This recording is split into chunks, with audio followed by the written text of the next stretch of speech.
Miss White? Are you happy? I beg your pardon. Am I what? Am I happy? Let's get into this video. It's gonna be a quick video only discussing the most important parts of the last episode, because in my opinion the last episode was really to fast track a lot of different storylines that they had built up throughout the whole season to really set us up for this intense finale that I'm really excited to watch. So watch this video before this finale and let's get right into everything you may have missed in episode 9. You remember, Marcia? You know who you are. Now, starting with a detail most people caught, but not enough people are talking about, is Marcia White, the ninth floor, and the gold thimble, aka the after hours episode of the Twilight Zone, the episode that this episode, Severance season 2 episode 9, is named after. Now, when it comes to this detail, as far as the code that Mrs. Cobel gives the security guard, I'm really interested to know what that actually means. Why did the security guard know this code? What did it actually mean? And why did it work? What is going on at the birth retreat, right? Because all of these things matter, and there's definitely way more going on here than anyone is talking about, especially when it comes to Mrs. Cobel and how much she knows about everything Lumon has done so far using the severance procedure. Reminder that we found out in the last episode, Mrs. Cobel created the severance chip, therefore the severance procedure, and therefore probably knows everything there is to know about all of these things combined. When you're on the outside, everything seems so normal. As As if what, Marcia? if we were like the others. Like the outsiders. Like the real people. Marcia White, the ninth floor, and the gold thimble, which is a direct reference of the Twilight Zone and the episode The After Hours. Now, starting with the Twilight Zone itself is a really popular throwback TV show that most of you guys have probably been familiar with or watched. If not, I tell you to watch it. It's timeless. Twilight Zone is known for having a twist ending. So to me, the biggest thing we could take away from this reference is that next week's episode is going to be insane. So buckle up for the twist ending we're about to get in Severance season 2. Now, the point of the Twilight Zone and all of the episodes in it were to explore the boundaries of reality, the human psyche, and the unknown, very similar to what we're watching happen in Severance. I did not know this until after doing research, but the actual intro to the Twilight Zone uses a theremin, but the music used with the theremin in the opening music for the Twilight Zone, as well as in Severance, is trying to create an unsettling and otherworldly atmosphere. Think about that and keep that in mind. Now, to quickly go over the important details from this episode, a little bit more than a synopsis, but a little bit less than really going over this entire episode, like as if this is a breakdown of the Twilight Zone. Let's talk about what actually happened in this episode. So starting with the story follows Marcia White, a young woman who visits a department store to buy a gold thimble as a gift for her mother. Emphasis on the fact that we watch her in the department store, but we never see her walk in and we never see her leave. She takes the elevator of this department store to the 9th floor, a floor that she's later told doesn't exist, and finds a sparse, dimly lit section of the store. Similar to how I said in my very first Severance episode, the entirety of Lumon and the severed floor reminds me of the back rooms. This 9th floor, as well in this Twilight Zone episode, is very reminiscent of the back rooms too. Now, while Marcia White is on this imaginary 9th floor, but a 9th floor that actually does exist, similar to the testing floor in Severance, she encounters a single saleswoman who sells her the thimble. Now, after she leaves the floor, she notices that the thimble is scratched and damaged and goes to return it, which is where they tell her the 9th floor doesn't exist. And the store employees claim they've never seen her before or sold her this thimble. As she investigates further, strange things begin to happen. The store closes, the lights go out, and she's still inside. And that is when the mannequins in the store also begin to move and speak. Through this, she eventually learns the shocking truth that she herself is a mannequin, and that the saleswoman and the other store employees also were mannequins who come to life temporarily to experience the human world.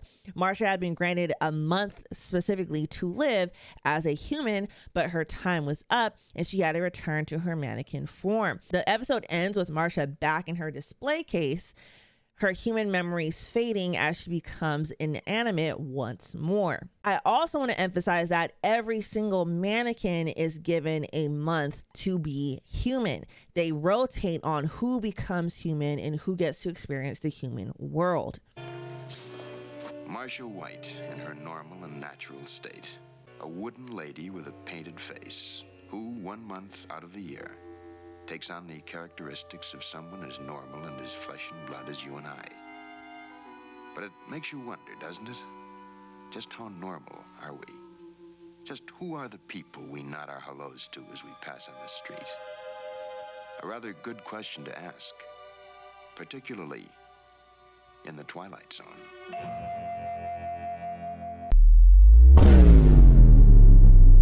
Well, what does this have to do with what we're watching happen in Severance?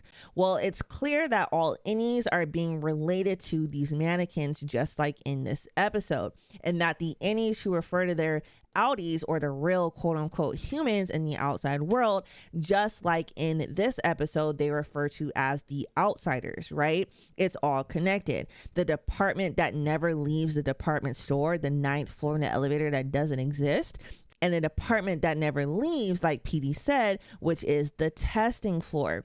I need to bring up a theory I've had for a while that I briefly mentioned in previous videos. For a while, it's been bothering me because if the entire goal of what we've been seeing up until this season and some of the files that have been refined from the last season were all about Gemma, what was the actual point of having any other refiners, having any other Lumon buildings, having any other severed floors that are all doing MDR, right? Every single Lumon in the entire world has their own MDR. What would they then be refining? If Mark is so important to the process of refining Gemma, his own wife, and I would even venture to believe that he got recruited to work at Lumon as a severed worker because they knew it would help them to refine his own wife because they shared some of these memories and he would be able to refine her quicker because they have the same memories, then why do any of the other refiners even matter? What would be the point of having any of the other refiners, right? Well, that is because I believe, and this is just a theory,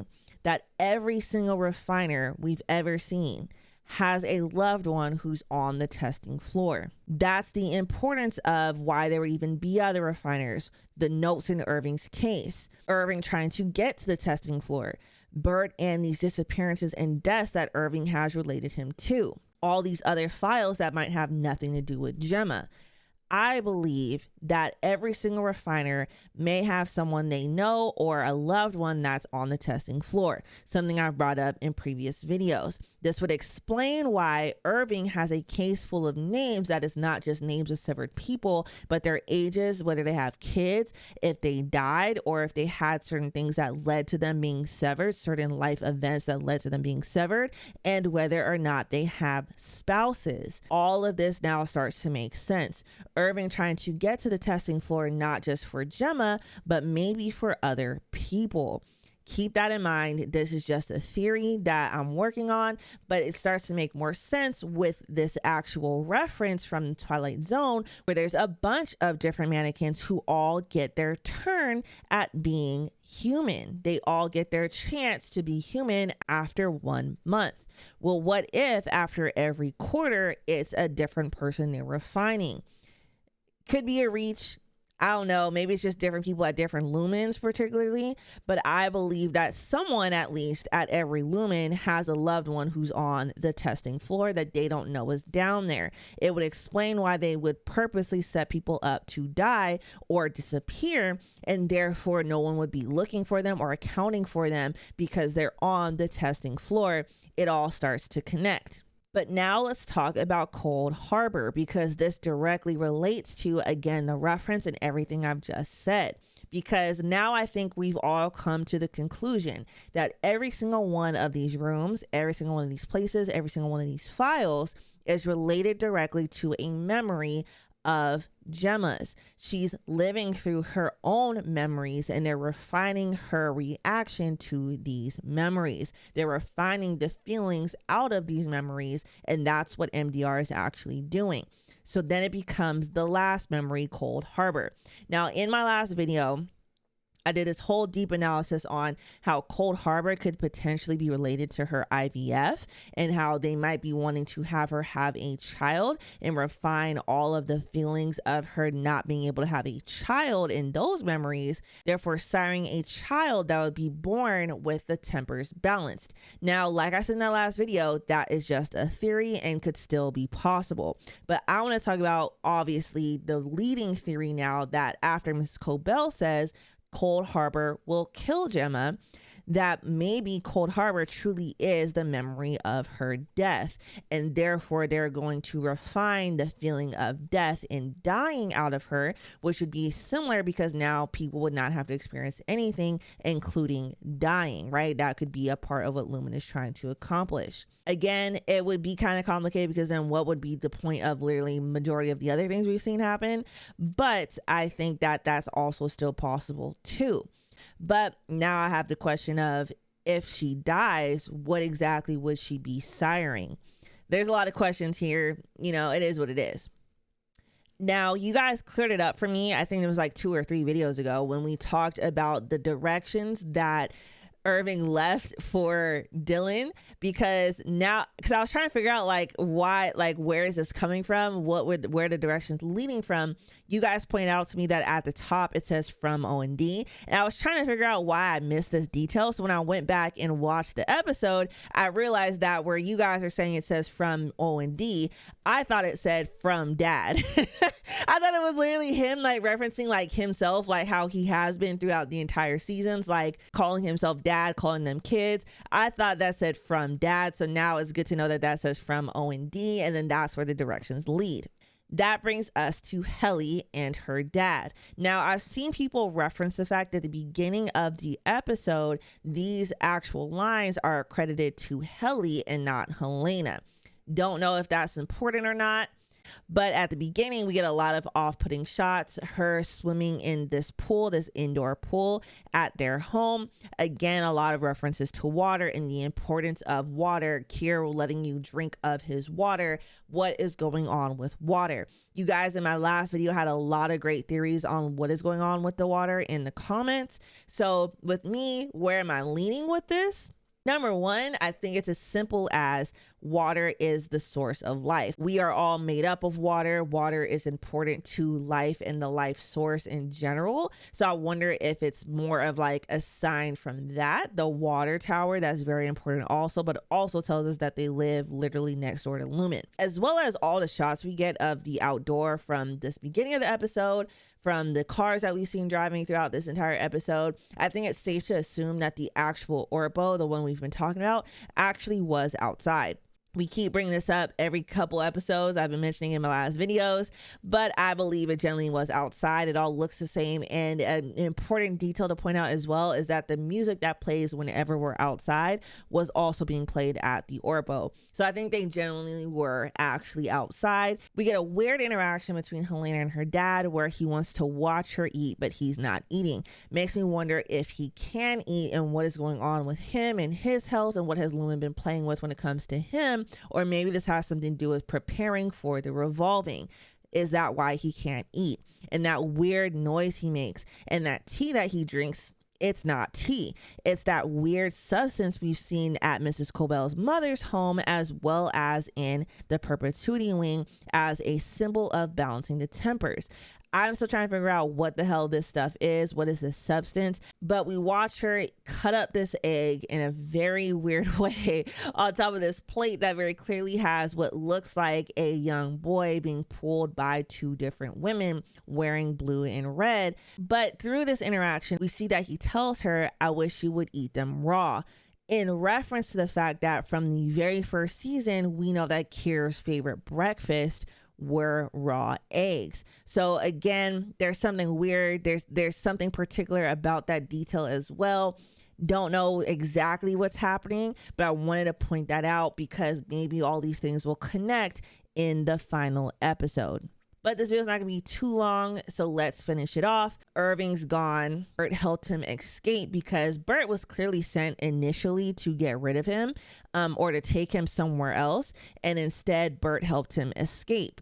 So I'm wondering how that storyline is going to play out. Hopefully we're not done with Irving and he's going to pop up back up somewhere. He's going to find his way back to Kira regardless. I also wanted to point out that this is probably the exact same train that Bert and his husband took in order to go to church, making me want to point out the fact that there are no churches in Kira. But I believe this would be the same train that they would have used to go out of Kira to get to a town that actually did have a church. Now let's talk about Dylan G briefly, because as we see him and his Audie's wife are getting it on, and she's therefore cheating on her husband, her real husband, and it just throws all these weird lines of, is this wrong? Is it not wrong? Are they technically really two different people? Which I believe is where it's kind of going, is like these are genuinely two different people, therefore she actually is cheating. But remember, in a past video I mentioned how she really was in love with Dylan G the innie, because to her it represented who her husband used to be. It wouldn't make sense that all of a sudden out of nowhere she was telling a stranger, a complete stranger,